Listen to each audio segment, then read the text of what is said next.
কমব্রিটাম লতার ছোট বড় ঝোপ একেবারে জল ছুঁয়ে আছে। পক্ষী কাকলি মুখর বড় সুন্দর স্নিগ্ধ উপত্যকাটি, যেন এখানে সংসারে কোনো গোলমাল নেই। রাজাকারদের উৎপাতের কথা শুনতে হয় না সকালে উঠে, ব্ল্যাক মার্কেটের সংবাদ পৌঁছায় না, মানুষের সঙ্গে বিবাদের বার্তা নেই এখানে। নমস্কার বন্ধুরা, রাজেশ এন্টারটেনমেন্টে আজকে আপনাকে ফাটাফাটি একটা গল্প শোনাবো। জঙ্গলের মধ্যে গিয়ে মানুষের জীবনযাপনের যে অসাধারণ সৌন্দর্যের সম্মুখীন হয়েছিলেন লেখকেরা, তার গল্প। চলুন আজকে শুনি বিভূতিভূষণ বন্দ্যোপাধ্যায়ের অসাধারণ গল্প কালোচিতি। কালোচিতি গ্রামের নারায়ণ হাসদা এসে আমাদের নিমন্ত্রণ করে গেল ওদের গ্রামে যাওয়ার জন্য। কালোচিতি এখান থেকে পাক্কা 10 মাইল দূর। ডিবুডিংড়ি ও সারোয়া দুটি জঙ্গলাবৃত পাহাড় পেরিয়ে, তবে দুর্গম রাস্তা, যাওয়ার প্রয়োজনও ছিল। এই চালের বাজার, জিনিসপত্র দুর্লভ বটে, আকড়াও বটে। ভালো দুধ তো দেশ থেকে উঠেই গিয়েছে। নারায়ণ হাসদা ও গ্রামের প্রধান, আমার মক্কেল। তাকে অনেক দিন থেকে বলেছিলাম ওদিকে কিছু ধানের জমি পাওয়া যায় কিনা। এবার এসে সে খবর দিল 30 বিঘা ভালো জমি এক বন্দে আছে, সেই সঙ্গে একটা পুকুর ও শাল মহুয়ার জঙ্গল। দরে সে কিছু সস্তা করে দিতে পারে আমাকে, সেই যখন গ্রামের প্রধান। সেদিন সকালে সে একখানা গরুর গাড়ি পাঠিয়ে দিলে। গাড়োয়ানের হাতে একখানা চিঠি, তাতে লেখা আছে আমি যেন বাড়ির মেয়েদের নিয়ে যাই। দুপুরে আহারের পর কালোচিতি রওনা হলাম। মাইল 2 গিয়ে টাউনের সীমা ছাড়লাম। তারপর একটা ঝাঁটি শালচারার বন, সেও মাইলখানেক। তারপরেই পড়ল ডিবুডুংরি পাহাড়। পাহাড়ের উপর এঁকে বেঁকে গরুর গাড়ি উঠতে লাগলো। তখন বেলা 2টো, আদৌ রোদ নেই, মেঘ স্নিগ্ধ আকাশতল, অথচ সকাল থেকে বৃষ্টি নেই, শুধু ঠান্ডা হাওয়া বইছে। পাহাড়ের চড়ে বড় বড় শাল, করম, আসানের ছায়াবহুল জঙ্গল। একরকমের ছোট বাঁদর খেলা করে বেড়াচ্ছে ডালে ডালে। করম গাছের হলদে ফুলের পাপড়ি ঝরে পড়েছে পাষাণময় পথের উপর, যেন কে ইচ্ছে করে ছড়িয়ে রেখেছে। আবার বহুদূর ঢালু পথে গরুর গাড়ি মন্থর গতিতে নামতে নামতে চলে। গাড়োয়ান মুখে বলছে, ই ডুংরিটা পেরিয়ে জল খাইয়া লিব, চলি। শালের পাচন মারছি গরুর গায়ে।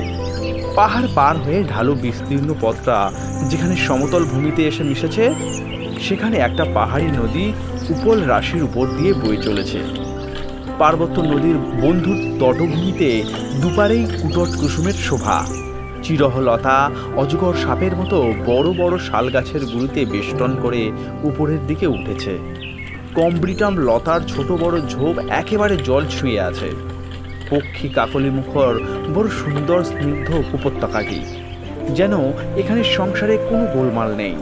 রাজাকারদের উৎপাতের কথা শুনতে হয় না সকালে উঠে, ব্ল্যাক মার্কেটের সংবাদ পৌঁছায় না, মানুষের সঙ্গে বিবাদের বার্তা নেই এখানে।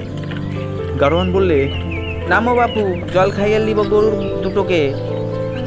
আমরা গাড়ি থেকে নেমে একটু দূরে একটা বড় শিলাসনে বসতে যাচ্ছিলাম। গাড়োয়ান বললে, উধারে ভাল্লুক ঝোড় আছে, ভাল্লুকটা বাইরে যাবে, গরু ডরাবে। ভাল্লুক পথের ধারেই দিনের বেলা ভাল্লুকের ভয়। মেয়েরা ভয় পেয়ে গেলে আমরা কাছেই বসলাম কিছুক্ষণ, তারপর আবার গাড়িতে উঠলাম। এবার কিছু দূর গিয়ে একটা বন্য গ্রাম পড়ল, নাম কারাডোবা। ঘর 20-22 মুন্ডা খ্রিস্টানের বাস। মকাই খেতে কাজ করছে মেয়েরা, বাঙালি মেয়েদের মতো শাড়ি পরনে। একটি মুন্ডা যুবককে জিজ্ঞেস করলাম, কি নাম আছে? পল। ওমের নাম কি? রত্না কুই। একেবারে আধুনিক নাম রত্না। খ্রিস্টান মিশনারি ওদের লেখাপড়া শিখিয়ে অনেকখানি বাইরের আলো দিয়েছে যে, এ কথা অস্বীকার করার উপায় নেই। রাস্তার দুধারে অবস্থিত সারবন্দি ওদের বাঁশঘরের ছোট নিচু ঘরগুলির মেঝে ও দাওয়া এলা মাটির রং করা, নিকানো মোছানো, দেওয়ালের বাইরে ধনেশ পাখির ছবি আঁকা, ভল্লুকের, পাহাড়ের ও ফুল গাছের ছবি আঁকা। ওদের ঘরের উঠানে দাঁড়িয়ে ছেলে কোলে করে কৌতূহলের সঙ্গে বন্য মেয়েরা এক দৃষ্টিতে আমাদের গাড়ির দিকে তাকিয়ে আছে। একটি বৃদ্ধা গাড়োয়ানকে জিজ্ঞেস করলে, কোথাকার গাড়ি বটে? কালাচিতি। কে আসছে সঙ্গে? ডাক্তারবাবু বটে। ওই আবার নির্জন বনপথ, একেবারে নির্জন। সন্ধ্যার পরে বন্য হস্তির যুদ্ধ এ পথে বর্ষার ধান খেতে নামে পাহাড় থেকে। পথের ধারে নরম মাটির বুকে তাদের পদচিহ্ন এঁকে। সাদা মেঘপুঞ্জ থলো থলো জমেছে দূর শৈলমালার শিখরে শিখরে। কালিদাসের দেশে সানুমান আম্রকুটের ছবি মনে জাগিয়ে দেয়। সঙ্গে একখানি মেঘদূত যদি আনতাম, তবে ওই বন্য কুটজ বৃক্ষের তলায় পাহাড়ি নদীর পাড়ে পাথরের উপর পা ছড়িয়ে বসে এমন মেঘমেদুর দিনের স্নিগ্ধ অপরাহ্নে সেই প্রাচীন ভারতবর্ষের সুখমন্তর দিনগুলির কথা পাঠ করতাম। আর শুনতাম ধনেশ পাখির ডাক, শুনতাম বনময়ূরের কেকাধ্বনি। শহরের দোতলা ঘরে বৈদ্যুতিক বাতির তলায় ওকাব্য পড়ে কেউ ওর প্রাণ স্পন্দন কানে শুনতে পাবে না। অনেক দূর যাবার পরে আর একটা গ্রাম পড়ল। এর নাম টেরাপানি, একেবারে সাঁওতালি নাম, যে জায়গা থেকে জল দুটে, বহুব্রীহি সমাস। এই গ্রামটিও খুব বড় নয়। খুব বড় গ্রাম এই অঞ্চলে বড় একটা নেই। এই গ্রামে একটা দেখবার মতো জিনিস আছে, সেটা হচ্ছে একটা পাথরের চবুতারা, তার চারদিকে পয় প্রণালী। বহু পুরনো আমলে এখানে নাকি প্রাণদণ্ডের আসামিদের শিরচ্ছেদ করা হতো। রক্ত গড়িয়ে পড়তো ওই পয় প্রণালী দিয়ে। কে যে কার প্রাণদণ্ড নিত তা বোঝবার কোনো উপায় নেই। সম্ভবত পুরনো প্রাক ব্রিটিশ যুগের কোনো বন্য রাজা। টেরাপানি ছাড়িয়ে দূরসী গিয়েই সারোয়া পাহাড়ের চড়াই শুরু হলো ক্রমচ্ছ বনপথের মধ্য দিয়ে। এই বর্ষাকালে ছোটখাটো ঝর্ণা কুলুকুলু রবে এদিক ওদিক থেকে সরবে নেমে আসছে। দ্রোল ঘাসের ফুল ফুটেছে, যে ফুল তীরের মতো বিঁধে যায় কাপড়ে। এ পাহাড়ে বড় গাছ অনেক বেশি, চড়াইয়ের পথ দুর্গমতর, কিন্তু শোভা সবচেয়ে চমৎকার। উচ্চতা এত বেশি যে এখানে চড়াইয়ের মাথা থেকে বহু দূরে টাটানগরের ডালমা পাহাড় চোখে পড়ে। চারিধারেই ঢেউ ফেলানো পাহাড় শ্রেণী, কোথাও উঁচু কোথাও নিচু। দূরে দূরে পাহাড়গুলো ঘন নীল, কালো মেঘের পটে ছবির মতো। একজন বুড়ো কাঠুরে লুদাম গাছের কাঠ কাটছে পাহাড়ের মাথায়। তার পরনে ইঞ্চু দুই চওড়া কাপড়ের কৌপিন মাত্র। জিজ্ঞেস করা গেল, কি নাম রে? গনু সর্দার। বাড়ি কোথায়? টেরাপানি। তোর বয়স কত? কি জানি বটে, 50 হয়েছে? 50 হতে পারে, 30 হতে পারে। কি খেয়েছিস? নাই খাইল, তবুও সেদ্ধ চাল আর নুন। অর্থাৎ ভিজে চাল নুন দিয়ে খেয়েছে। এসব বন্য দেশে আটা ছাতু প্রভৃতি খাদ্য একেবারে অচল। এরা ভাত ছাড়া আর কিছুই বোঝে না, এমনকি তরকারি পর্যন্ত খায় না। হয়তো একটা শাক ভাজা আর নুনের টাকনা দিয়ে এক বড় জামবাটি ভর্তি পান তাভার দিব্যি মেরে দিলে, তাতেই এদের সবল স্বাস্থ্যবান পাথরে কোঁদার চেহারা। ধনুক বান নিয়ে বড় বাঘ ও বুনো হাতি আর ভীষণ বিষধর শঙ্খচূড় সাপের সামনে এগিয়ে যাবে নির্ভয়ে। আর ভাল্লুক, সে তো এদের ধর্তব্যের মধ্যেই গণ্য হয় না। সন্ধ্যের অন্ধকারে বাড়ির আনাচে কানাচে ঘোরে।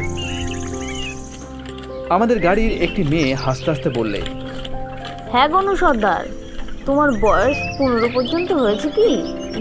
তা হতে পারে বটে। তাহলে বড্ড বয়স হয়েছে তোমার। হ্যাঁ, রেলটা বসলো তাই বাসাতে, তখন আমি কারা চড়াই আগে। তুমি আগুন দিলি? কি? আমি বুঝিয়ে বললাম, গনু দেশলাই চাইছে, পিকা খাবে। পিকা অর্থাৎ কাঁচা শাল পাতায় জড়ানো তামাকের পাতা, বিড়ির আকারের বটে, তবে আধ হাত লম্বা। বাজারের বিড়ির চেয়ে পিকা খেতে অনেক ভালো লাগে। এসব বন্য অঞ্চলের কোনো লোকই বাজারের তৈরি বিড়ি কিনে খায় না। জিজ্ঞেস করলে বলে, দাঁত লাগছে রে। এবার সারোয়া পাহাড় থেকে পথ নামলো। ওই পথটা আগের পাহাড়ের উতরায়ের মতো অতটা ঢালু নয়, অর্থাৎ রাস্তাটা দিয়ে আরোহী বোঝাই গরুর গাড়ি নিয়ে নামা একটু বিপজ্জনক। নামবার রাস্তার একপাশে খাদ বেশ গভীর। গরু যদি ভয় পেয়ে একটু এদিক ওদিকে নিয়ে যায়, তবে ওই খাদে আরোহীপূর্ণ গাড়ির সমাধি সুনিশ্চিত। ঢালু পথটা যেখানে সমতলে এসে মিলল সেখানেই কালোচিতি গ্রাম, অর্থাৎ সারোয়া পাহাড়ের এপারে টেরাপানি আর ওপারে কালোচিতি, মাঝখানে পাহাড়টা দাঁড়িয়ে। এই গ্রামটা এদিকের মধ্যে বড়, অনেক ঘর লোকের বাস, এদের মধ্যে অনেক বাঙালি অধিবাসীও আছে। বাঙালি অধিবাসীদের পূর্বপুরুষ বহুকাল আগে বাঁকুড়া বা মেদিনীপুর জেলা থেকে এসে এখানে বাস করেছিল। এই বনাঞ্চলের পরিবেশের মধ্যেও এরা নিজেদের বৈশিষ্ট্য ঠিক বজায় রেখে চলেছে। আমরা নারায়ণ হাঁসদার বাড়ি গিয়ে উঠলাম। খড়ের বাড়ি, মাটির দেওয়াল, মাঝখানে বড় একটা চওড়া ঘর, তার চারপাশে কুঠুরি, শাল কাঠের দরজা জানালা, কোথাও চুন সিমেন্টের বালাই নেই। নারায়ণ হাঁসদার মুখে শুনলাম এ ঘর অন্তত 70 বছর আগে তৈরি, অথচ মাঝে মাঝে নতুন ছাউনি দেওয়া ছাড়া অন্য বিশেষ কোনো খরচ নেই এর পেছনে। নারায়ণ হাঁসদার বাড়ির মেয়েরা এগিয়ে এসে গাড়ি থেকে আমাদের বাড়ির মেয়েদের নামিয়ে নিয়ে গেল। তাদের পরনে ফর্সা শাড়ি, গায়েও ব্লাউজ, এমনকি এমনই পাড়াগাঁয়ের মেয়েদের তুলনায় অনেক মার্জিত ও সভ্য। এদের কথাবার্তাও ভালো, খানিকটা এ অঞ্চলের বুলি ও টান থাকা সত্ত্বেও ভালো বাংলা বলেই মনে হয়। নারায়ণ হাঁসদা বাঙালি নয়, সাঁওতাল। ওদের বাড়িটাও একটু বেশি ভালো, আসবাবপত্রও অনেক রকম আছে, কারণ ও গ্রামের প্রধান, অবস্থাও ভালো। নারায়ণ হাঁসদার মা এসে বললে, ঠাকরাইনরা আসেন ঘরের মধ্যে, গরিবের ঘরে পা দিয়েছেন, পায়ে জল দেন। আমি বাইরের ঘরে একটা চৌকির উপর বসলাম। নারায়ণ হাঁসদার ভাই এসে তার উপর একটা ভালো 17 ইঞ্চি পেতে দিয়ে গেল। এতটা পাহাড়ি রাস্তায় এসে শরীর খুব ক্লান্ত হয়ে পড়েছিল। আমি গরুর গাড়িতে বেশি উঠিনি, হেঁটেই এসেছিলাম গরুর গাড়ির পাশে পাশে। বালতিতে ঠান্ডা জল ঝর্ণা থেকে তুলে নিয়ে এলো, হাত মুখ ধুয়ে ফেললাম, মাথাও ধুয়ে ফেললাম। শরীর স্নিগ্ধ হয়ে গেল। সারাদিনের পরে এখন হঠাৎ হলদে রোদ গাছপালার মাথায়, দূর পাহাড়ের মাথায়। বনকুসুমের সুবাস ভরা অপরাহ্নটি বন্য বিহঙ্গের কলরবে মুখর।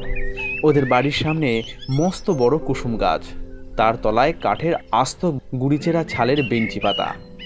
সেখানটাতে গিয়ে বসলাম ঝিরঝির পাহাড়ি হাওয়ায়। গ্রামটি বেষ্টন করে দূরে দূরে নীল পাহাড়মালা, অরণ্যের শ্যাম শোভা সারোয়া পাহাড়ের সানুদেশে। দু ফালিং দূরে পার্বত্য নদীর ধারে ধারে এ যেন রূপকথার গায়ে জোনাকি জলা বনের ছায়ে দুলছে দুটি পারুল কুড়ি, তাহারই মাঝে বাসা। শহর থেকে অনেক দূরে পাহাড়ি বনের ধারে শাল আসান মহুল গাছের ছাওয়ায় লুকানো আছে রূপকথার গ্রাম। জ্যোৎস্না রাত্রে বনের ফুলের সুবাসে এদের কুটিরের বাতাস মদির করে তোলে। বাঘ ভাল্লুক উঁকি মারে আনাচে কানাচে, বনের ময়ূর নৃত্য করে এমনই বর্ষার দিনে কুসুম গাছের ডালে। খুব স্নিগ্ধ, খুব নিস্তব্ধ, শান্তি ও নির্জনতা ভরা দিনে এরা গান গেয়ে বেড়ায় গ্রামের মাঠে পথে। ঝর্ণার স্বচ্ছ জল তুলে আনে সুঠাম বনবধূরা। কুর্চি ফুল ফোটে পাষাণ পদ বেয়ে রিক্ত বৃন্ত করবীর বাঁকা ডালে মাংসল বটের। চাহা তিতির পাখি উড়ে এসে বসে। শহরের লোকে এ গাঁয়ের সন্ধান খুঁজে পায় না। নারায়ণ হাঁসদার ভাই এসে বললে, বাবু চা দেব কোথায়? ঘরে আসেন, এখানেই ভালো, বেশ ফাঁকা জায়গা গাছের তলায়। পিকা বানাবো বাবু? বিড়ি সিগারেট এখানে মেলে না। চমৎকার হবে, বানাও। ঘটিতে চা এলো, আর এলো তালের পরোটা, গরম ভাজা মুড়ি, তালের ক্ষীর, বর্তমান কলা আর শশার কুচি, নুন নেবু মাখানো। যা কিছু সবই এ গ্রামের, কেবল পরোটার আটা এসেছে বাইরে থেকে, অবশ্যই চা চিনিও। খাঁটি দুধের তৈরি তালের ক্ষীরটি অতি উপাদেয় হয়েছিল। নারায়ণ হাঁসদা বিনীতভাবে বললে, আমাদের স্কুল দেখবেন? আমার মেয়ে সেখানে মাস্টার, যাবেন? নিশ্চয়ই যাব। আমার জানা ছিল না নারায়ণ হাঁসদার কোনো মেয়ে আবার স্কুল মাস্টার। বললাম, কিন্তু এখনো স্কুল খোলা আছে, বেলা তো বেশি নেই। আপনি দেখতে যাবেন বলে খোলা রাখা হয়েছে। সে কি, এতক্ষণ বলতে হয়? চলো চলো। অনেকটা গিয়ে গ্রামের প্রান্ত সীমানায় ফাঁকা মাঠ ও বনের সামনে খড়ের স্কুল ঘর। সে এমন একটি স্বপ্নময় সুন্দর জায়গা যে মনে হলো এখানে মাস্টারি করা একটা সৌভাগ্য। স্কুলের মাঠের অল্প দূরেই নিবিড় অরণ্যভূমি শুরু। রাত্রে নাকি স্কুলের রোয়াকে ভাল্লুক এসে বেড়ায়। জারুল ফুল ফুটে আছে অদূরবর্তী বন শীর্ষে। যে জারুল গাছ কত যত্ন করে কলকাতার রাস্তার ধারে মানুষ করা হয়েছে। আমি স্কুলের মধ্যে ঢুকতেই ছাত্রছাত্রীরা উঠে দাঁড়ালো একসঙ্গে। নারায়ণ হাসদার মেয়ে নার্সের মতো কাপড় পরে নিচু টুলে বসে ছাত্র পড়াচ্ছিল। 22-23 বছর বয়স হবে। কালো বটে, তবে কুচকুচে কালো নয়। চোখ দুটিতে সরলতা ও ঔৎসুকের দৃষ্টি। হাত জোর করে নমস্কার করলে আমিও নমস্কার করলাম। বেশ লাগলো মেয়েটিকে। স্কুলের দেওয়ালে একখানা ব্ল্যাকবোর্ড টাঙানো, তার একপাশে মহাত্মা গান্ধীর ছবি একখানা বাংলা ক্যালেন্ডার ঝুলছে তার পাশে। মেঝেতে মাদুর পাতা, তাতে ছাত্রছাত্রীরা বসে। সামনে একটা করে নিচু টুল, তাতে বইপত্র রাখে। নারায়ণ হাসদা বললে, এই আমার মেয়ে, এর নাম সুশীলা। আমি বললাম, বেশ, আপনি বসুন। আপনার ছাত্রছাত্রীরা কি পড়ে? মেয়েটি বিনীতভাবে বললে, লোয়ার প্রাইমারি পাঠশালা এটা। একটি ওরই মধ্যে বড় ছেলেকে জিজ্ঞেস করলাম, কি পড়ো? সরল সাহিত্য পাঠ। পড়ো তো একটু। আচ্ছা, বেশ হয়েছে, বসো, ভালো পড়েছ। মেয়েটি বললে, একটা কবিতা শুনবেন? নিশ্চয়ই। আমাকে অত্যন্ত অবাক করে দিয়ে একটি ছোট ছেলে রবীন্দ্রনাথের আবৃত্তি করলে। ওই দেখ মা, আকাশ চেয়ে মিলিয়ে এলো আলো, আজকে আমার ছোটাছুটি লাগলো না আর ভালো। ঘন্টা বেজে গেল কখন, অনেক হলো বেলা, তোমায় মনে পড়ে গেল, ফেলে এলাম খেলা। এদেশের ঘন বনানী ও পাহাড় অঞ্চলের ক্ষুদ্র সাঁওতাল গ্রামের ছোট ছেলে রবীন্দ্রনাথের কবিতা আবৃত্তি করে। এদেশ বাংলাভাষী নয়, এ অদ্ভুত মন্তব্য কাদের? তারা এসে যেন দেখে যায়। বোর্ডে একটা ছোট অঙ্ক দিয়ে ওদের কষতে বললে সুশীলা। তারা স্লেটে অঙ্ক কষে আমার কাছে দেখাতে নিয়ে এলো। গান্ধীজির ছবি দেখিয়ে ছেলেদের বললাম, কার ছবি বলো তো? বড় বড় ছেলেরা সবাই বললে, গান্ধীজির। ছোট ছেলেমেয়েরা উত্তর দিলে না। আমি ওদের খুব উৎসাহ দিলাম লেখাপড়ার বিষয়ে। সুশীলা স্কুলের ছুটি দিয়ে দিলে। আমার স্কুল পরিদর্শন উপলক্ষে নাকি আগামীকালও ছুটি থাকবে। ছেলেরা 3 বার বললে, জয় হিন্দ, জয় হিন্দ, জয় হিন্দ। একে একে আমায় নমস্কার করে সবাই স্কুল থেকে বেরিয়ে গেল। বাইরে গিয়ে উচ্চ কলরব ও হাসি খুশির ঢেউ তুলে যে যার বাড়ির দিকে চলল। মেয়েরা দেখি মেয়েদের সঙ্গে খুব জমিয়ে তুলেছে। বেলা গেল, যদিও সম্মুখে জ্যোৎস্না রাত, মেঘে ঢাকা আকাশ, জ্যোৎস্না বিশেষ সাহায্য করবে না দুর্গম পাহাড়ি পথে। সেজন্য নারায়ণ হাসদা বারবার বলতে লাগলো, রাত্রে এখানে থাকুন বাবু। সুশীলা এসে বললে, থাকুন রাত্রে আজ, আপনারা থাকলে বড় খুশি হব। বললাম, আপনি বরং একদিন আমাদের ওখানে আসুন আপনার বাবার সঙ্গে, আর ছেড়ে দিন আমাদের। সুশীলা চুপ করে রইল। অনেকক্ষণ থেকে একটা প্রশ্নকে জিজ্ঞাসা করব ভাবছিলাম, এইবার করলাম, আপনি কতদূর পড়াশোনা করেছিলেন? সুশীলা উত্তর দিল, মেদিনীপুর স্কুল থেকে মাইনর পাশ করেছি। একটা খ্রিস্টান মিশনের সেলাই আর ইংরেজি শিখেছি কিছুদিন। এখানে মাইনে কত পান? 20 টাকা। স্কুল লাইব্রেরি আছে? সামান্য কিছু বই আছে, রবীন্দ্রনাথের বই কিছু আনা বই। এবার কি বই পড়েছেন রবীন্দ্রনাথের? কিছুই পড়িনি।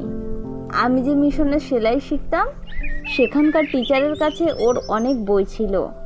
ওর গানের বই আমার সবচেয়ে ভালো লাগে। রবীন্দ্রনাথের গান গাইতে পারেন? গান গাইতে জানি না, কোনো গানই নয়, শুনতে ভালোবাসি। একটা কথা বলবো, এদের মধ্যে যদি কেউ গান করেন একটি, তবে বড় ভালো হয়। আমাদের বাড়ির একটি মেয়ে রবীন্দ্রনাথের গান গাইলেন। ওরা সবাই খুব মন দিয়ে শুনল। এবার আমরা বিদায় নিলাম। আসবার পথে ওরা খানিক দূর আমাদের এগিয়ে দিল, আর উপঢৌকন দিলে সঙ্গে ঢেঁড়স, কুমড়ো, পাতিলেবু, বড় এক ছড়া মর্তমান কলা, গোটা চারেক পাকা তাল। সারোয়া পাহাড়ের উপরে যখন উঠেছি, তখন আদিগন্তের মেঘের নিচে দূরের পাহাড়গুলো ক্রমে অস্পষ্ট হয়ে আসছে। একটা চমৎকার ঔষধি গন্ধ উঠেছে বনলতা গাছপালা থেকে। পাখিদের কাকলি ধ্বনিতে অধিত্যকার বনানী মুখর হয়ে উঠেছে। একটি পরিচিত পাখির ডাক শুনে খুশি হলাম। সমতল বাংলাদেশের বাঁশবনে আমবনে বৈঁচি জোবের পাশে এ পাখি ডাকে, পাপিয়া। সরোয়া পাহাড় থেকে যখন নামলাম এখানে টেরাপানি গ্রামের কুটিরে কুটিরে তখন মাটির প্রদীপে মহুয়া বীজের তৈল ও বন করঞ্জার তেলের মিটমিটে আলো। কেরোসিন তেল এসব দুর্গম বনাঞ্চলে আদৌ পৌঁছায় না আজকাল, তার ধারও এরা ধারে না। ডিবুডুঙ্গিরি পাহাড়ের আগে এই বনভূমির মধ্যে দিয়ে অতি সন্তর্পণে মশাল জ্বালিয়ে গাড়িখানা চালাতে লাগলো গাড়োয়ান বন্যহস্তির ভয়ে। অন্ধকার খুব ঘন নয়, মেঘ ভরা জ্যোৎস্নার পথ দেখতে কোনো অসুবিধা নেই। হঠাৎ দেখি সেই নির্জন বনপথে দুজন লোক আসছে, দুটি মেয়ে মানুষ। বললাম, বাড়ি কোথায় রে? ওই গায়ে বটে। কোন গায়ে? টেরাপানি। এত রাত্রে কোথা থেকে আসছিস? হাটে গিয়েছিলে, আবার কোথা থেকে আসবো বটে। তা বটে, আজ কালিকাপুরের হাট, মনে ছিল না সে কথা। এই দুটি মেয়ে যদি এত রাত্রে এই বন্য জন্তু অধুষ্যিত অন্ধকার বনপথে নির্ভয়ে আসা যাওয়া করতে পারে, তবে আমরা মস্ত বড় দুঃসাহসের কাজ কিছু করছি না রাত্রে গাড়ি করে ফিরে। আগে ভয় যে না হয়েছিল এমন নয়, এখন লজ্জিত হলাম সেজন্যে। তবে এবনই ওদের জন্য, কিছু বোঝে না এরা বন ছাড়া। স্নেহময়ী জননীর অঙ্কের সমান ওদের কাছে এই পাণ্ডব বর্জিত বনাঞ্চল। বাঘ ভাল্লুক ওদের বাল্যসঙ্গী, আমাদের তা নয়, এইটুকু যা তফাৎ।